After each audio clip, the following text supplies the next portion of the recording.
నీ పని నీ చేతుల్లోనే ఉంది, ఫలితం కాదు. ఇది అర్థమైతే మీ జీవితం మారిపోతుంది. అధ్యాయం 3 కర్మయోగం. శ్లోకం 41. తస్మాత్త్వమింద్రియాణ్యాదో నియమ్య భరతర్షభ పాప్మానం ప్రజహి హేనం జ్ఞాన విజ్ఞాన నాశనం. తాత్పర్యం.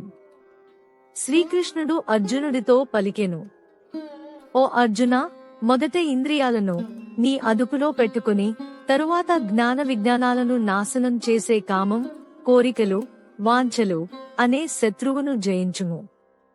శ్లోకం 42. ఇంద్రియాణి పరాణ్యాహుః ఇంద్రియేభ్యః పరం మనః మనసస్తు పరా బుద్ధః యో బుద్ధేః పరతస్తు సహ. తాత్పర్యం. శ్రీకృష్ణుడు అర్జునుడితో పలికెను, భౌతిక శరీరం కంటే ఇంద్రియాలు గొప్పవి, ఇంద్రియాల కంటే మనస్సు గొప్పది, మనస్సు కంటే బుద్ధి ఇంకా గొప్పది, బుద్ధి కంటే ఆత్మ మరింత గొప్పది. శ్లోకం 43. ఏవం బుద్ధేః పరం బుద్ధ్వా సంస్తభ్యాత్మానమాత్మనా జహి శత్రుం మహాబాహో కామరూపం దురాసదం. తాత్పర్యం. శ్రీకృష్ణుడు అర్జునుడితో పలికెను, ఓ అర్జునా, ఈ విధంగా బుద్ధి కంటే ఆత్మ గొప్పదని గ్రహించి అత్యున్నతమైన బుద్ధిచే మనస్సును వశపరుచుకుని కామం అని పిలువబడే అజేయమైన శత్రువును జయించు.